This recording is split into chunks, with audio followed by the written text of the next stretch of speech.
নবী করিম সাল্লাল্লাহু আলাইহি ওয়াসাল্লাম কার নবী? আপনারই তো নবী। তিনি বলেছেন সুদের পাপের 73টা শাখা আছে। কতটা? যার সর্বনিম্ন শাখা হচ্ছে নিজের মায়ের সাথে জেনা করা। এখানে যদি একটা বিল্ডিং থাকে, যে বিল্ডিং এর মধ্যে মনে করেন কথার কথা নাউযুবিল্লাহ অনেক প্রস্টিটিউট মহিলা আছে, কথা বুঝতে পারছেন?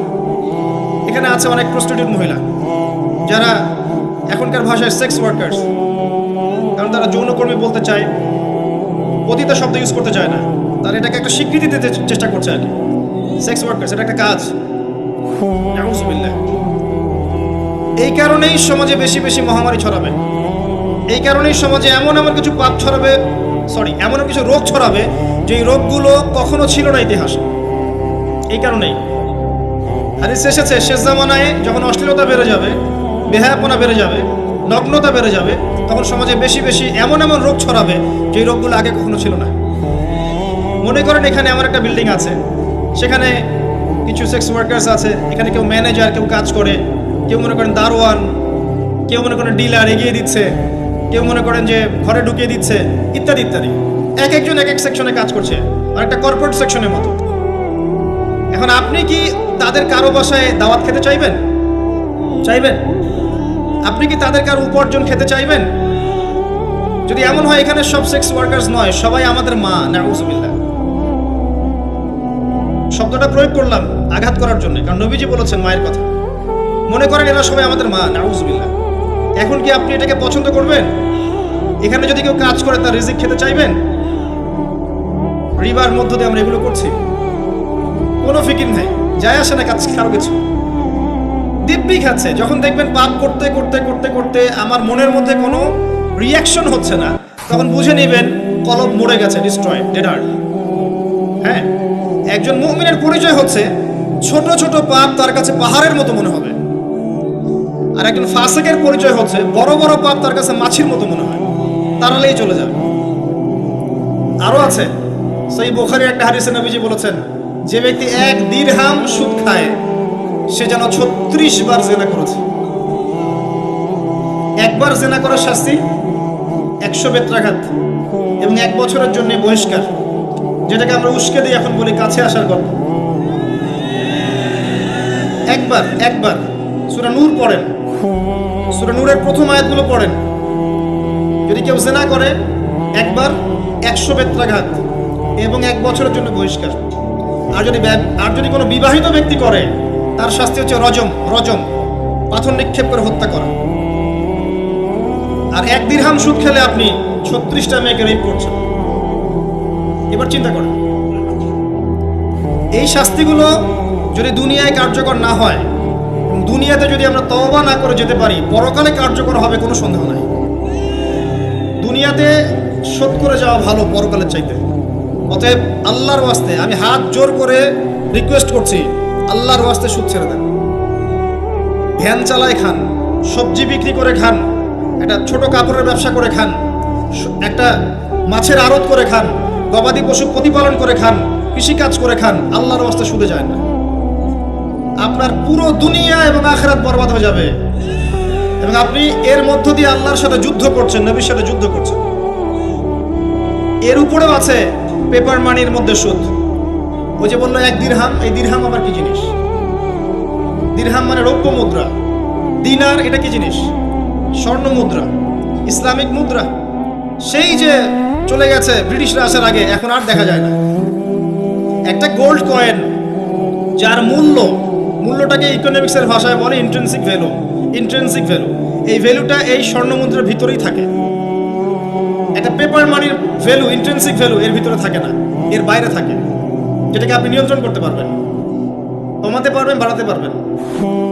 এর সাথে যখন পেট্রো ডলার অ্যাড হয়েছে, তখন তো মাশাআল্লাহ জুলুম আরো উপরে উঠে গেছে। আর যারা পেট্রো ডলার সিস্টেম চালু করেছে, এইসব ভোগবিলাসী আরবদেরকে আমরা বলি এরা হচ্ছে আমিরুল মুমিনিন, নাউযুবিল্লাহ। সুবহানাল্লাহ। কত অন্ধ হলে মানুষ এদেরকে আমিরুল মুমিনিন মনে করতে পারে। এরা মুসলিমদের প্রপার্টি সব আমেরিকার হাতে তুলে দিয়েছে, আর সেই প্রপার্টি দিয়ে এরা বম্বিং করে করে সারা বিশ্বের মধ্যে মুসলিম হত্যা করছে। আল্লাহ পাক সেই যে বলেছেন সূরা মাইদার মধ্যে 51 নম্বর আয়াতে, ইয়া আইয়ুহাল্লাযীনা আমানু হে মুমিনগণ লা তাত্তাখিযুল ইয়াহুদা ওয়ান নাসারা আউলিয়া, হে মুমিনগণ তোমরা ইহুদি এবং খ্রিস্টানদেরকে বন্ধুরূপে গ্রহণ করো না। কে বলেছেন? আল্লাহর চেয়ে কি আমি জিওপলিটিক্স ভালো বুঝি? আল্লাহর চেয়ে আমি আমার ভালো মন্দ ভালো বুঝি? কাদেরকে বা'দুহুম আউলিয়া ও বা'দ, যারা একে অপরের বন্ধু, যারা একে অপরের বন্ধু। ওয়া মান ইয়াতাওয়াল্লাহুম মিনকুম ফাইন্নাহু মিনহুম, তোমাদের মধ্যে কেউ যদি ওদের দিকে মুখ ফিরায় সে তাদের অন্তর্ভুক্ত, এই উম্মার কেউ না তারা। সেটাই হোক, বিশ্বের এইসব নামধারী মুসলিম কান্ট্রিদের চাইতে বাংলাদেশের পররাষ্ট্রনীতি অনেক ভালো আছে, হাজার গুণে ভালো আছে। কি মনে করেন আর এসব ফাসেকা জালেমদেরকে আপনি আমিরুল মুমিনিন মনে করছেন? আল্লাহ পাক বোঝার তৌফিক দান করুন। আসেন, রিবার কথা বলতে গিয়ে কথাটা আসছি, ইন্ট্রিনসিক ভ্যালু বলে একটা বিষয় আছে। এত ডিটেলস বিষয় মাহফিলে বলা সম্ভব না, এতটুকু বলবো যে ইনশাআল্লাহ তাআলা আপনি যদি আপনার সম্পদকে সাস্টেইনেবল অ্যাসেটে রূপান্তরিত করেন, আগামী দিনগুলোতে আপনি ইনশাআল্লাহ জিতবেন, আদারওয়াইজ হেরে যাবেন। ফর এক্সাম্পল, আপনি যদি আপনার সম্পদকে জমিতে কনভার্ট করেন, গবাদি পশুর প্রজেক্ট করেন, আপনি যদি মাছের প্রজেক্ট করেন, ব্যবসা ইনভেস্ট করেন, বা কিছু গোল্ড রাখেন, কিছু সিলভার, কিছু আপনার রূপা রাখেন, ইত্যাদি ইত্যাদি, পরবর্তী সময়গুলোতে গিয়ে আপনার সম্পদের মান কমে যাবে না, ইনশাআল্লাহ পারবে। আপনি সমস্ত সম্পদ যদি পেপার মানির মধ্যে রেখে দেন, আস্তে আস্তে আপনার সম্পদের মান কমবে। সামনে 10, 15, 20, 30 বছর পর আপনি সম্পদ হারাবেন। এর চেয়ে বেশি কিছু আমি বলতে পারবো না, বাকিটা আপনারা পড়াশোনা করে বুঝে নেবেন। যেটা বলতে চাচ্ছি, ইকোনমিক সেকশনে আমরা সবাই মোটামুটি হারামের সাথে সম্পৃক্ত। এর পাশাপাশি আছে আবার ঘুষ, আছে না? না দিলে চাকরি হয় না, সুবহানাল্লাহ। আবার অনেক আলেম ফতোয়া দিচ্ছে এখন, তুমি যদি যোগ্য হয়ে থাকো কিন্তু তোমাকে জব দিচ্ছে না, তাহলে তোমার জন্য ঘুষ দেওয়া জায়েজ।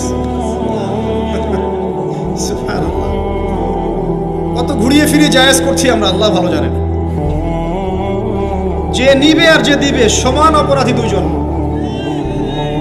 একজন ব্যক্তি মাদক দ্রব্য সেবন করে, আরেকজন ব্যক্তি মাদক উৎপাদন করে, কেউ সেল করে, কেউ ডিস্ট্রিবিউট করে, সবাই অপরাধী না? এরপরে আবার আছে দেখবেন অন্যের সম্পদ আত্মসাৎ করা, দুর্নীতি করছি, অন্যের সম্পদ আত্মসাৎ করছি। অনেক সময় দিনের লেবাসেই, ধার্মিকতার লেবাসেই মানুষের সম্পদ লুটে পুটে খাচ্ছে। কত মাজার আছে যায় দেখেন, মানুষের সম্পদ কিভাবে লুটে খাচ্ছে আল্লাহ ভালো জানে।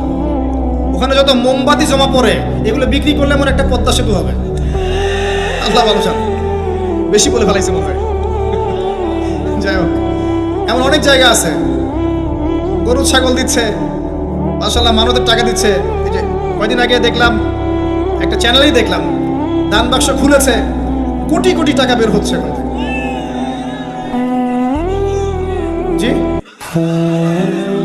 আমি মনে করতে পারছি না, বাট আমি দেখেছিলাম। তো না, ঠিক আছে, মসজিদে টাকা দিতে পারে মানুষ, সমস্যা নাই। আমি বলছি এমন জায়গা যেখানে আল্লাহর সাথে শিরক হচ্ছে। বিষয়টা হচ্ছে, আমরা ধর্মের লেবাসে অনেক সময় মানুষের সম্পদ লুটে পুটে খাচ্ছি না? অনেক মুসলিম আছে যারা বোনের সম্পত্তির অধিকার দেয় নাই। আল্লাহর রাস্তায় সময় দিয়ে আসে, চিল্লা দিয়ে আসে, বলছে যে আমার বোন তো আমাকে সম্পত্তি দান করে দিয়েছে, মাশাআল্লাহ। আপনি কেমনে দান করছে ভাই? তারপরে আমি ওকে বলছি, তুই যদি আমাকে দিস তো সব হবে, তো দিয়ে দিচ্ছে, মাশাআল্লাহ। তা বললাম যে আপনি মরার আগে ওটা তাকে সওয়াবের আশা দিয়ে দিন, এই অবস্থায় মরেন না। আমরা অনেক সময় ধর্মের লেবাসেও মানুষের সম্পদ আত্মসাৎ করি, কোনো সন্দেহ নাই। আল্লাহ পাক আমাদেরকেও হেফাজত করুন, আমিন। এক কথাই বলতে চাই প্রিয় ভাইয়েরা, পরিবারের মধ্যে হারাম রিজিককে ঢুকতে দিয়েন না। হারাম রিজিক ঢুকলে পরে আপনার ইবাদত কবুল হবে না। আপনি ছোটখাটো কিছু করেন, হালাল রিজিক খান, অল্পতে আল্লাহ পাক সন্তুষ্ট হয়ে যাবেন ইনশাআল্লাহ তাআলা। আল্লাহ পাক তো বেশি কিছু চান না আমাদের কাছে। আল্লাহ পাক কি চান? আমরা তাকে ভালোবাসি, আমরা তার জন্য আমাদের ইবাদতগুলো ঢেলে দেই, তার সাথে শিরক না করি, তার নবীর সুন্নাহ মতো চলি, একটু হালাল খাই, একটু পর্দা করি, বাচ্চা কাচ্চাদেরকে ইসলামী আদর্শে বড় করি, পরিবারের আদর্শটা একটু ঠিক করি। এত বেশি কিছু কি আল্লাহ পাক চান আমাদের কাছে? আল্লাহ পাক কি আমাদের কলার ধরে জিজ্ঞাসা করবেন, দুনিয়াতে ইসলামী খেলাফত কায়েম করে আসো নাই কেন? বলবেন না, এটা বলবেন না আল্লাহ পাক আমাদেরকে। কিন্তু যাকে আল্লাহ পাক ওই ক্ষমতা দিয়েছেন তাকে বলবেন, তোমাকে ক্ষমতা দিয়েছিলাম, তুমি কেন করো নাই? কথা বুঝতে পারছেন? সবার জন্য সব কিছু না, আমরা সাধারণ মানুষ। সাধারণ মানুষের জন্য সাধারণ কাজগুলো যথেষ্ট। একটু পড়াশোনা করেন, আল্লাহ পাক তৌফিক দান করুন, একটু আমল করেন, একটু পর্দা করেন, একটু হালাল খান, তাওহীদে থাকেন, সুন্নতে থাকেন, নবীর মতো লাইফ কাটান, 5 ওয়াক্ত নামাজ পড়েন, সামর্থ্য হলে যাকাত দেন, রমজান মাসে রোজা রাখেন, সামর্থ্য হলে হজ করেন, ইনশাআল্লাহ আপনি জান্নাতি। একটা হাদিস আমি পড়েছি ফয়জুল কালাম বইয়ের মধ্যে, মাদ্রাসায় পড়ানো হয়, ক্লাসিক্যাল একটা বই, সবাই কিনতে পারেন। ফয়জুল কালাম অত্যন্ত চমৎকার হাদিসের একটা বই। এর মধ্যে একটা হাদিস আছে যেটা পড়ে শান্তি লাগে, মনে হয় যে না আশা আছে পরকালে বাঁচা। সেটা হচ্ছে নবী সাল্লাল্লাহু আলাইহি ওয়াসাল্লাম সাহাবীদেরকে বলছেন যে তোমরা সাহাবীরা এমন একটা যুগে বাস করছো যেই যুগে ইসলামের 10% কেউ যদি ছেড়ে দেয় সে ধ্বংস হয়ে যাবে। কথা বুঝতে পারছেন? সাহাবীদেরকে নবীজি বলছেন তোমরা এমন একটা যুগে বাস করছো যেই যুগে যদি ইসলামের 10% 1/10 কেউ ছেড়ে দেয় সে ধ্বংস হয়ে যাবে। কিন্তু তোমাদের পরে এমন একটা যুগ আসবে যেই যুগে মানুষরা যদি ইসলামের 10% ধরে রাখতে পারে সফল হয়ে যাবে। এটা সেই যুগ না? আপনার এই যুগে প্রতিটা সেক্টরেই ফিতনা। আপনার ধর্মে দেখবেন তাওহীদের মধ্যে শিরক, সুন্নতের মধ্যে বেদাত, আলেমদের মধ্যে বিভক্তি, কাদা ছোড়াছড়ি, গালাগালি, হিংসা বিদ্বেষ, পরশ্রী কাতরতা, কত কি দেখতে পাচ্ছেন। আপনি ধর্মের মধ্যে শিরক দেখছেন, বেদাত দেখছেন, অর্থনীতিতে হারাম দেখছেন, পরিবারের মধ্যে বস্তুবাদিতা দেখছেন, কি দেখছেন না? সমাজের মধ্যে জেনা দেখছেন, পর্নোগ্রাফি দেখছেন, ফ্রি মিক্সিং দেখছেন, ফ্যামিনিস্ট রেভলিউশন দেখছেন, নগ্নতা দেখছেন, কি দেখছেন না? অর্থনৈতিক জীবনে আপনি এগুলো দেখছেন, বৈশ্বিক জীবনে আপনি মারামারি, কাটাকাটি, রাহাজানি দেখছেন, হত্যা, রক্তপাত দেখছেন। কোন যুগে বসে আছেন আপনি? এই যুগে আপনি 10% আমল করেন, জান্নাতি হয়ে যাবেন ইনশাআল্লাহ। আল্লাহ পাক তৌফিক দান করুন, কবুল করুন। একটা বিষয় হচ্ছে আমল করা, একটা বিষয় হচ্ছে আকীদা পোষণ করা।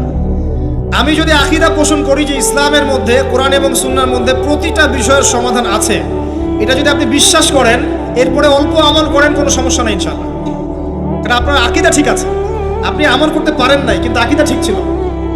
আপনি মেনে নিয়েছেন লা ইলাহা ইল্লাল্লাহ, কোনো ইলাহ নেই আল্লাহ ছাড়া, মুহাম্মাদুর রাসূলুল্লাহ, কোরআন হুজ্জাতুল্লাহ, কোরআন আল্লাহর হুজ্জা, সুন্নাহ তরিকাতুন নবী, এটা আল্লাহর নবীর তরিকা। এগুলোর মধ্যে সবকিছুর সমাধান আছে, এটা আপনি মেনে নিয়েছেন মন থেকে। এবার আমল করতে গিয়ে আপনি পারছেন না।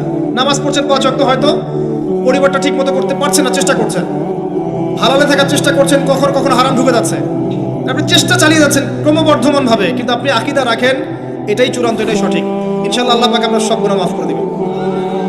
আরেকজন ব্যক্তি আকীদাই রাখে না, সে মনে করে ইসলাম ওই যুগে চলতে, ওই যুগে চলে না। সে মনে করে কোরআন এবং সুন্নাহয় সবকিছু নাই, আমার মস্তিষ্ক প্রসূত বুদ্ধি সবকিছু। কেউ মনে করে সায়েন্সই সবকিছু, কেউ মনে করে মানব রচিত বিধানই সবকিছু। কেউ যদি এগুলোকে চূড়ান্ত মনে করে, তখন আমল আর কাজে আসবে না। এই বাতিল আকীদা নিয়ে বেশি বেশি আমল করেও লাভ নাই। আকীদা আগে স্পষ্ট করতে হয়, পরিষ্কার করতে হয়। আল্লাহ পাক আমাদেরকে পরিচ্ছন্ন আকীদা দান করুন, আমিন। রিজিকের ব্যাপারে প্রিয় ভাইরা সচেতন হয়ে যান। এরপরে চলে আসেন একটা মৌলিক জায়গায় আসবো, ফ্যামিলি। এখানে মা বোনরা আছেন, এখানে অনেক যুব সমাজের তরুণ তরুণীরা আছে, আমাদের পিতৃস্নেহ পিতৃমহ অনেক আমাদের পিতামহরা আছেন। এটা একটা ভালো সুযোগ এই পরিবার সম্পর্কে দুটো মৌলিক কথা বলার জন্য। আমি অনেক দিন থেকে যাচ্ছিলাম এমন একটা পরিবেশ। লিসেন ভাই, আল্লাহ পাক একটা আয়াতে বলেছেন, সূরা তাহরিম আয়াত নাম্বার 6, ইয়া আইয়ুহাল্লাযীনা আমানু, হে মুমিনগণ, কু আনফুসাকুম, নিজে জাহান্নামের আগুন থেকে বাঁচো, ওয়া আহলিকুম নারা, তোমার পরিবার বর্গকে বাঁচাও, আলাইহা মালাইকাতুন গিলাজুন শিদাদ, যেই জাহান্নামে কঠোর মনের ফেরেশতা আছেন, লা ইয়াসুনাল্লাহা মা আমারহুম ওয়া ইয়াফআলুনা মা ইউমারুন, আল্লাহ পাক তাদেরকে যে আদেশ করেন সে আদেশ পালনে তারা বিন্দুমাত্র ভূক্ষেপ করে না, মানে বিন্দুমাত্র গাফিলতি করে না। আল্লাহ পাক ভয় দেখাচ্ছেন জাহান্নামে এমন ফেরেশতা আছেন, আল্লাহ যা আদেশ করবেন তাই করবে। এই জাহান্নাম থেকে নিজে বাঁচো, পরিবার বর্গকে বাঁচাও। নিজে বাঁচবো কিভাবে? আমি বলে দিয়েছি কিভাবে। আপনি জ্ঞান অর্জন করবেন, আমল করবেন, হালাল খাবেন, তাওহীদে থাকবেন, সুন্নতে থাকবেন, ইনশাআল্লাহ বেঁচে যাবেন। পরিবার বর্গকে বাঁচাবেন কিভাবে? আসেন শুরু করি, শুরু থেকে। শুরুটা হবে আপনার বিয়ে দিয়ে।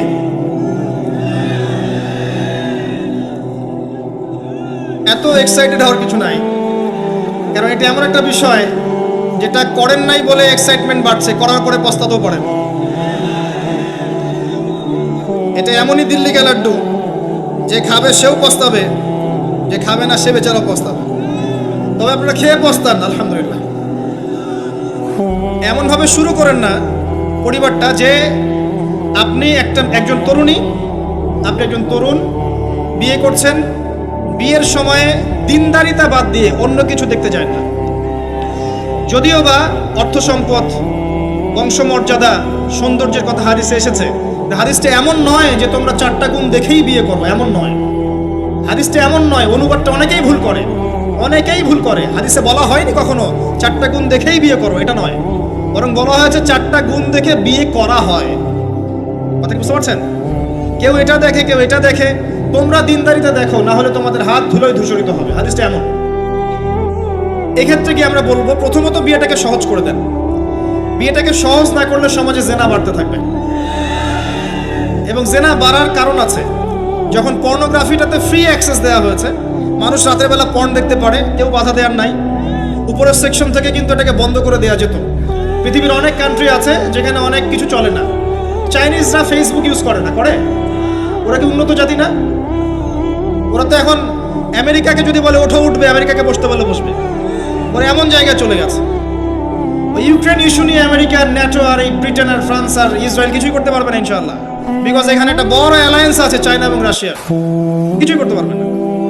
বরং এর উদ্দেশ্য, যে উদ্দেশ্যে এটা কাজ করেছিল তারা, এটা সফল হবে না তারা ইনশাআল্লাহ। আজকের টপিক এটা না, আমি এদিকে যাচ্ছি না। মূল বিষয়টা হচ্ছে যে সহজ করতে হবে বিয়েটাকে। উপযুক্ত বয়স হয়ে গেলেই একটা উপার্জনের সোর্স খুঁজবেন আগে। বেকার অবস্থায় বিয়ে করতে যায় না, উপার্জনের সোর্স খুঁজবেন, তারপরে আপনি আপনার পরিবারকে বলবেন আমার বয়স হচ্ছে, আমাকে বিয়ে দাও। এবার আসেন, বিয়ের সময় দিনদারিতা ছাড়া অন্য কিছু দেখতে যায় না। এরপরে যদি সে সুন্দর হয় বা সুন্দরী হয় বা ভালো বংশের হয়, অথবা দেখা যায় যে ভালো টাকা পয়সা ওলা ইত্যাদি ইত্যাদি, এটা আপনার নূরুন আলা নূর, এটা বোনাস। কিন্তু এগুলো যদি নাও থাকে, শুধু দিনদারিতা থাকে, আপনি রাজি হয়ে যান। পরিবারের কর্তাদেরকেও বলবো যে মেয়ে বিয়ে দেওয়ার সময় ছেলের টাকা পয়সা দেখতে যায় না, ছেলের স্ট্যাটাস দেখতে যায় না বেশি বেশি। পরে দেখবেন এই মেয়ে ওর ঘরে গিয়ে পস্তাচ্ছে। আর ছেলের পিতাদেরকেও বলবো, ছেলেকে যখন বিয়ে দিবেন, একটা মেয়েকে কিনে নিব আর সাথে কিছু যৌতুকের টাকাও নিব, এই টেন্ডেন্সি নিয়ে বিয়ে করতে যায় না। ওই বিয়েতে বারাকা বেশি, যেখানে খরচ কম, যেখানে বেশি হট্টগোল নাই। চট্টগ্রাম অঞ্চলের বিয়ের মতো না। একটা বিয়েতে মনে হয় 40-50 লাখ টাকা খরচ করে ফেলায়। গেটই সাজাবে বলে 4-5 লাখ টাকা খরচ করেছে। এই 5 লাখ টাকা দিয়ে, এই 5 লাখ টাকা দিয়ে আর মনে হয় 10টা-20টা পরিবারকে বিয়ে দেওয়া যাবে। হ্যাঁ, লোহার আংটি দিয়ে বিয়ে করেছে সাহাবী। লোহার আংটিও নাই তোমার বাসায়? বলছে না ইয়া রাসূলুল্লাহ, লোহার আংটিও তো নাই আমার বাসায়। তাহলে কি করবা? কোরআনের কয়টা সূরা জানো? এই সূরাগুলো জানি, এগুলো শিখিয়ে দিও, যাও, মোহর হয়ে গেছে। কত সহজ বিয়ে, কত সহজ। আর এখন যেটা হয়, মেয়ে খুঁজবে দিনদার বিল গেটস, আর ছেলে খুঁজবে দিনদার ক্যাটরিনা। কথা বুঝতে পারছেন? প্রিয় ভাইয়েরা, দিনদারি থেকে প্রাধান্য দেন, আর কিচ্ছু না। আপনি সফল হবেন ইনশাআল্লাহ, শান্তি পাবেন। এবং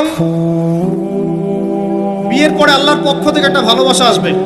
যদি আপনি দেখেন যে আপনার স্ত্রী খাদিজা রাদিয়াল্লাহু আনহার মতো, আয়েশা রাদিয়াল্লাহু আনহার মতো, হাজরা আলাইহিস সালামের মতো সবর করেনেওয়ালা, যে আপনাকে দিনের পথে এগোতে সাহায্য করে, তাহলে আর অন্যদিকে চোখ দেওয়ার দরকার নাই, রাজি হয়ে যান। এরপর আপনার পরিবার শুরু। এখানে উভয়ের মাঝে হৃদ্যতা, ভালোবাসা থাকতে হবে। তবে আরেকটা কথা বলে রাখি, সবাই মনোযোগ দিয়ে কথাটা শুনেন। একটা পরিবারের ভিত্তি শুধু ভালোবাসা দিয়ে টিকে থাকে না। একটা পরিবারের ভিত্তি টিকে থাকে আপোষের বিশ্বাসের উপরে। একে অপরকে বিশ্বাস করতে শিখতে হবে, একে অপরকে শ্রদ্ধা করতে হবে, একে অপরের সম্মান দিতে জানতে হবে। আপনাকে আপনার স্ত্রীকে আপন মনে করতে হবে, আপনাকে আপনার স্বামীকে আপন মনে করতে হবে। বাইরের মানুষ আপন নয়, এরা আপন আপনার। একজন লেবাস, পোশাক। এরপরে আপনি মোহর শোধ করেন, আপনি সন্তান সন্ততি নেন, সন্তান সন্ততিদেরকে আল্লাহর এবং তার রাসূলের আদর্শে বড় করে তোলেন। পরিবারের মধ্যে তালিম চালু করেন, তালিম। পরিবারের মধ্যে তাওহীদ রাখেন, সুন্নত রাখেন, একসাথে খেতে বসেন। স্ত্রীকে হাদিয়া দেন, স্ত্রীকে গিফট দেন, তাকে মাঝে মাঝে ঘুরতে নিয়ে যান, তাকে নিয়ে রিফ্রেশমেন্টে যান, তাকে সময় দেন, তাকে টাইম দেন, তাকে সময় দেন। নবী সাল্লাল্লাহু আলাইহি ওয়াসাল্লাম আয়েশা রাদিয়াল্লাহু আনহার কোলে মাথা রেখে কোরআন তেলাওয়াত করতেন। তার সাথে চাঁদনি রাতে দৌড়েছেন এবং চাঁদ দেখেছেন। সফর করেছেন, রাতের বেলা হেঁটেছেন, সময় দিয়েছেন, খালি পায়ে হেঁটেছেন, সময় দেন। এখন এমন একটা অবস্থা যে পুরুষদেরকে মনে করা হয় যে তারা হচ্ছে মানি মেকিং মেশিন, তারা খালি টাকা পয়সা মেক করবে, আর স্ত্রীরা হচ্ছে ওই চুলা ঠেলবে সারাদিন। আমরা এমন মনে করে নিই আর কি। আবার এই যে ফ্যামিনিস্ট রেভলিউশন যখন থেকে আসছে, ফ্যামিনিস্ট রেভলিউশন কি জিনিস? দাজ্জালের ফলোয়ার্স আর কি, যে মেয়েদেরকে আপনি ঘরে রাখতে পারবেন না। তো তারা যখন থেকে এসেছে, ইমার্জ করেছে, তখন থেকে তারা একটা কনসেপ্ট দিয়েছে যে পুরুষ আর নারী একে অপরের প্রতিদ্বন্দ্বী। দেখবেন প্রতিদ্বন্দ্বিতামূলক কথাবার্তা বলে। স্বামীর মুখের উপর তর্ক করতে যাবেন না। স্বামীকে বাইরের অনেকগুলো বিষয় ফেস করতে হয়। একজন স্বামী মনে করেন প্রশাসনে চাকরি করে, তাকে তার ডিউটি ফেস করতে হয়, তার বসকে মেনটেন করতে হয়, তার এগুলো সামলাতে হয়, তাকে বাজারঘাট করতে হয়, সারাদিন পরিশ্রম করে সে বাসায় ঢোকার পরে আপনি মুখটা গোমরা করে বসে থাকেন। স্বামী আহলান সাহলান করেন না, তাকে একটু আদর করেন না, মহব্বত করেন না, তো অটোমেটিকলি আপনার দিক থেকে তার মনটা চলে যাবে অন্যদিকে। স্বাভাবিক। আপনি আপনার স্বামীর জন্য সাজেন না, বাইরে মানুষের জন্য সেজে বুঝে আপনি মার্কেটে যান। প্রবলেম সেগুলো। এরা মনে করে স্বামী স্ত্রী একে অপরের প্রতিদ্বন্দ্বী, অথচ এরা একে অপরের পরিপূরক। একে অপরের পরিপূরক। উভয় হৃদ্যতা ভালোবাসায় পরিবার গড়ে ওঠে। যে পরিবারের মধ্যে হৃদ্যতা ভালোবাসা আছে, ওই পরিবারের বাচ্চা কাচ্চারা দেখবেন বড় আলেম হবে, বড় নেতা হবে, বড় কিছু হবে ইনশাআল্লাহ। যেখানে এগুলো নাই, ওই সন্তানরা বড় হয় হতাশার মধ্যে, কাজের বুয়ার কাছে, ডে কেয়ার সেন্টারে। এরা তো বড় হয়ে জঙ্গি হবে, সন্ত্রাসী হবে। স্বাভাবিক। ভালো প্যারেন্টিং দিতে পারে নাই। এরকম না বিষয়টা। সময় দিতে হবে, একে অপরের দায়িত্ব বুঝতে হবে, আপোষের মধ্যে বিশ্বাস থাকতে হবে, ভালোবাসা থাকতে হবে, এবং সবরের মানসিকতা থাকতে হবে। মেয়েদের ব্যাপারে বলাই হয়েছে তারা বাঁকাহার, অতএব চাপ দিতে যায় না, ভেঙে যাবে। চাপ দিতে যায় না, ভেঙে যাবে। ওই অবস্থায় ছেড়ে দিলে ওই অবস্থায় থেকে যাবে। একটা কথা আমি বলি, আমি শিখেছি আমার লাইফ থেকে, আল্লাহ পাকের প্রতিটা সৃষ্টি এক একটা রূপক মেসেজ দিচ্ছে। জানেন, রাবার গাছ দেখেছেন? রাবার গাছ, যে গাছ থেকে রাবার হয়, গাছটাকে দেখবেন পরিচ্ছন্ন, গাছটা পরিষ্কার। যে নিজে পরিষ্কার করে সে নিজেও পরিচ্ছন্ন। জমিনের মধ্যে দেখবেন মৃত জমিন, বৃষ্টি পড়লো, সজীব হয়ে উঠলো, সবুজ ধান ক্ষেত। এই সবুজ ধান ক্ষেতটা আপনার যৌবন, আস্তে আস্তে ফসল হবে। এই ফসল হওয়ার টাইমটা হচ্ছে আপনার পৌরত্ব। এরপরে ফসলটা কেটে ফেলা হবে। এই ফসলটা আপনার ভালো কাজ, আমল সালেহ, এটাকে রেখে দেওয়া হবে। বাকিটাকে হলুদ বর্ণের যে খড়কুটা, এটাকে জ্বালিয়ে দেওয়া হবে। এই যে ধান গজালো, একটা সিজন গেল, এর মধ্যে আপনার দুনিয়ার জীবনের হায়াতের রূপকতা আছে।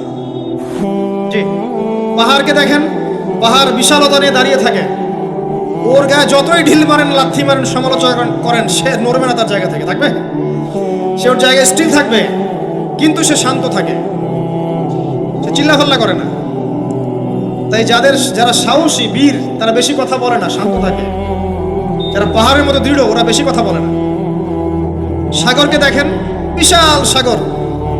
কক্সবাজারে যান, সাগরকে বিশাল সাগর, গর্জন করছে, ভিতরে অনেক সম্পদ, অনেক মাখলুক আছে। আপনি সামনে গিয়ে দাঁড়ান, বিনয়ের সাথে আপনার পা ধুয়ে দিবেন, কোনো অহংকার করবে না। প্রতিটা সৃষ্টি আল্লাহ পাকের এক একটা মেসেজ দেয়। ঠিক মেয়ে মানুষও একটা মেসেজ দেয়। কি মেসেজ? আল্লাহ পাক মানুষকে সবচেয়ে সুন্দর করে সৃষ্টি করেছেন, আর মানুষের মধ্যে মেয়েদেরকে সবচেয়ে বেশি সুন্দর করে সৃষ্টি করেছেন। আল্লাহ পাকের সবচেয়ে সুন্দর সৃষ্টি হচ্ছে মেয়েরা, এবং তারা খুব নরম হয়, নরম, প্রজাপতি ধরার মতো। প্রজাপতিকে ধাপ করে ধরতে পারবেন না আপনি। শক্ত করে ধরতে গেলে প্রজাপতি নষ্ট হয়ে যাবে, মরে যাবে। প্রজাপতিকে কোমল ভাবে ধরতে হবে। ঠিক মেয়েদের সামনেও আপনার কোমল থাকতে হবে। বেশি হার্ড হতে যাবেন, শেষ। আমি আপনার গার্লফ্রেন্ডের সামনে কোমল হতে বলি নাই, আপনার ওয়াইফের সামনে হতে বলেছি। কোমল থাকলে আপনি জিতে যাবেন। দেখবেন দুনিয়ার চিল্লাফাল্লা করছে আপনার বাসায়, আপনি চুপচাপ আছেন, পাহাড়ের মতো কোমল আছেন। 5 মিনিট পর দেখবেন নিজেই ঠান্ডা হয়ে এসে বলছে, আচ্ছা সরি, ভুল হয়ে গেছে। আর যদি আপনি চিল্লাফাল্লার কাউন্টার দিতে যান, তাহলে দেখবেন সুটকেস গোছানো শেষ, বাবার বাড়ি চলে গেছে। ডিল করা খুব ডিফিকাল্ট। এখানে আপনাকে খুবই সবরের পরিচয় দিতে হবে। আল্লাহ পাক বোঝার তৌফিক দান। আর আমরা মা বোনদেরকে রিকোয়েস্ট করব, 4টা মূলনীতি মেনে কাপড় চোপড় পরবেন। আপনার কাপড়টা এমন হবে না যে কাপড়টা পরলেও অঙ্গ প্রত্যঙ্গ দেখা যায়, বোঝা যায়, এমন হবে না। কাপড়টা এমন হবে না এত টাইট ফিটিং যে আপনার অঙ্গের উঁচু নিচু অবয়ব বোঝা যায়, এমন হবে না। কাপড়টা এমন হবে না যেটা অমুসলিমদের পোশাক, আর কাপড়টা এমন হবে না যেটা পুরুষদের পোশাক। এই মূলনীতিগুলো মেনটেন করে কাপড় পরবেন ইনশাআল্লাহ। এছাড়াও মেয়েদের কথায় পর্দা আছে, চলনে পর্দা আছে, ওঠা বসায় পর্দা আছে। নামাজ পড়ার সময় তাদেরকে কিছুটা শালীনভাবে নামাজ পড়তে হয়। তাদের চোখের দৃষ্টির মধ্যে পর্দা আছে। এগুলো কে শিখাবে এখনকার মেয়েদেরকে? সবসময় বিজি দেখবেন, নতুন কোন সিরিয়াল আসছে, নতুন কোন ফ্যাশন আসছে, নতুন কোন পার্লারে কি আসছে, কোন কাটিং আসছে, কোন নায়িকা আসলো। ওই যে বাংলাদেশে কোন এক নায়িকা আসছে, তাই নিয়ে মিডিয়াতে এমন তোলপাড়, মনে কি নাকি একটা অবস্থা। আল্লাহর কাছে তোমার কি মূল্য আছে? হে, আল্লাহর কাছে তোমাদের কি মূল্য আছে? তোমরা কি 5 ওয়াক্ত নামাজ পড়ো? তোমরা কি পর্দা করো? তোমাদের মধ্যে হায়াবোধ কিছু আছে? তোমরা মানুষকে ভালো কিছু শেখাও, সমাজকে ভালো কিছু দাও, শালীন কিছু দাও। আল্লাহর কাছে তোমাদের কি মূল্য আছে? নবী সাল্লাল্লাহু আলাইহি ওয়াসাল্লাম তো জাহান্নাম দেখে সেই কথাটাই বলেছেন, আমি জাহান্নাম দেখে আসলাম, সেখানে বেশিরভাগ অধিবাসী হচ্ছে মেয়ে, নারী। কি কারণ? তারা এমন কাপড় চোপড় পরে বাইরে ঘুরতো, যেই কাপড় পরেও তারা নগ্ন থাকতো। আমি কি ব্যাখ্যা করতে হবে? আপনি দেখতে পারেন না? এবং তারা স্বামীর সাথে কুফরি করত। সারা জীবন স্বামী যদি তাদের ভরণ পোষণ দেয়, ভালোবাসে, মহব্বত করে, তাদের জন্য জীবনটা ক্ষয় করে ফেলে, এক পর্যায়ে গিয়ে বলবে সারাটা জীবন তোমার কাছে কিছুই পাইলাম না। বাস্তব। এগুলোর কারণে মেয়েরা বেশি বেশি জাহান্নামে যাবে। এবং তারা মানুষ মারা গেলে মাতম করে, বুক পিঠ চাপড়ায়, এই কারণে যাবে। এবং তর্ক লাগলে অভিশাপ দেবে, সেই কারণে যাবে। আল্লাহ পাক আমাদের মা বোনদেরকে হেফাজত করুন। তবে একটা হাদিস আছে সুসংবাদের। নবী সাল্লাল্লাহু আলাইহি ওয়াসাল্লাম বলেছেন, একজন নারী যদি 4টা কাজ করতে পারেন, জান্নাতের যে কোনো দরজা দিয়ে ইচ্ছা প্রবেশ করতে পারবেন। 1 নাম্বার 5 ওয়াক্ত নামাজ, 2 নাম্বার রমজান মাসে সওম, 3 নাম্বার আপনার লজ্জাস্থানের হেফাজত অর্থাৎ খাস পর্দা, এবং 4 নাম্বার আপনার স্বামীর আনুগত্য। ফেমিনিস্ট আকীদার মেয়ে হলে আনুগত্যকে দাসত্ব মনে করে, স্বামীর আনুগত্যকে তারা দাসত্ব মনে করে। স্বামী কে? স্বামীর সম্মান বোঝেন আপনি? স্বামী কে? যার ব্যাপারে নবী সাল্লাল্লাহু আলাইহি ওয়াসাল্লাম বলেছেন, আমি যদি আল্লাহ ছাড়া অন্য কাউকে সেজদা করতে বলতাম, তাহলে মেয়েদেরকে বলতাম তারা যেন স্বামীদেরকে সেজদা করে। আপনাকে আমি কিভাবে বুঝাবো স্বামী কে? স্বামীর মর্যাদা কোথায়? এগুলো কি ইসলাম মেয়েদেরকে ডমিনেট করছে এগুলো দিয়ে? কেন? এই স্বামী আপনার জন্য সারাটা জীবন ক্ষয় করে ফেলে। একটা চোর পর্যন্ত, একটা চোর, একটা করাপ্টেড মানুষ, দুর্নীতিগ্রস্ত মানুষ, সে চুরি করে, দুর্নীতি করে এনে বাচ্চাকে খাওয়ায়। একটা ধর্ষক পর্যন্ত ওর মেয়েকে আদর করে। পুরুষ মানুষ কি জিনিস কেমন করে বুঝবেন? সারাটা জীবন ক্ষয় করে ফেলায়। যদি আপনি তার আনুগত্য করেন, তার সামনে সুন্দর মতো থাকেন, তার কথার সাথে তর্ক না করেন, ভালোবাসা দিয়ে থাকেন, আপনার জন্য সে জীবন দিতে প্রস্তুত থাকবে। এরকম পুরুষ মানুষ। আপনাদেরকে কেউ চোখ তুলে তাকালে চোখ তুলে ফেলাবে, এরকম পুরুষ মানুষ। আর এখন তো পরিস্থিতি ডিফারেন্ট। বাসায় পুরুষ বাইরের ছেলের সাথে ফোনে প্রেম হয়ে গেছে, পালায় চলে গেছে, বিয়ে করে ফেলছে। দেখবেন বাসায় স্ত্রী আছে, বাইরের মেয়ের সাথে প্রেম করে বিয়ে করা শেষ। বিয়ে কোনো সমস্যা নাই, ব্যভিচার করে ফেলছে। বিয়ে সে করতেই পারে, সে যদি সমতা রক্ষা করতে পারে, সেটা তার ডিফারেন্ট ইস্যু, এটা অন্য ইস্যু। তো স্বামীর আনুগত্য আপনাকে কিভাবে বুঝাবো? এটা দাসত্ব নয়। নবী সাল্লাল্লাহু আলাইহি ওয়াসাল্লাম বলেছেন, কোনো স্বামী যদি কোনো স্ত্রীকে চায়, তার প্রয়োজনের জন্য চায়, মহব্বতের জন্য, স্ত্রী যদি চুলায় রান্না করতে থাকে, ওই রান্না ফেলে দিয়ে তাকে আসতে হবে। হাদিস। রাতের বেলা স্বামী স্ত্রী শুয়েছে, স্বামীর চাহিদা আছে, স্ত্রীর কোনো সমস্যা নাই, স্ত্রী ফিট, ইচ্ছা করেই অহেতুক স্বামীকে বললাম আমি রাজি না, উল্টা পাশে মুখ করে ঘুমিয়ে গেল। আল্লাহর নবী বলছেন, সারা রাত আল্লাহর পক্ষ থেকে একজন ফেরেশতা আসবে, এসে এই নারীকে অভিশাপ দিতে থাকবে। এখন একটা হাদিস শুনলে বলবে যে ইসলাম তো মেয়েদেরকে ছোট করছে। একজন মেয়ে তার একজন স্বামীর কথা বলছে, স্বামী, তার মেয়ে, তার স্ত্রী, তার মা, তার বোন, সবাইকে তার মিরাসের হক দিতে হয়। একজন মেয়ে তার বাবার সম্পত্তি পায়, কোনো কোনো ক্ষেত্রে তার ভাইয়ের সম্পত্তি পায়, তার স্বামীটা তো পাই, তার ছেলেরটাও, নানি হলেও সম্পত্তির হক আছে। একটা মেয়েকে চতুর্দিক থেকে সিকিউর করা হয়েছে ইসলামে। তারপরেও কিছু ফ্যামিনিস্টের কারণে এরা বলবে যে মেয়েদেরকে ইসলাম ছোট করছে। হ্যাঁ, মেয়েদেরকে ইসলাম কেন ছোট করছে? কারণ পর্দা করে যে বাইরে বেরোতে বলেছে, ঢ্যাং ঢ্যাং করে নগ্ন হয়ে বেরোতে নিষেধ করছে, এই কারণে। যদি বলে যে হ্যাঁ ইসলাম আপনাদেরকে ফ্রি মিক্সিং এর স্বাধীনতা দিচ্ছে, আপনারা সবাই ফ্রি মিক্সিং করেন, গেঞ্জি পরেন, টি শার্ট পরেন, স্যান্ডো গেঞ্জি পরে বাইরে ঘুরে বেড়ান,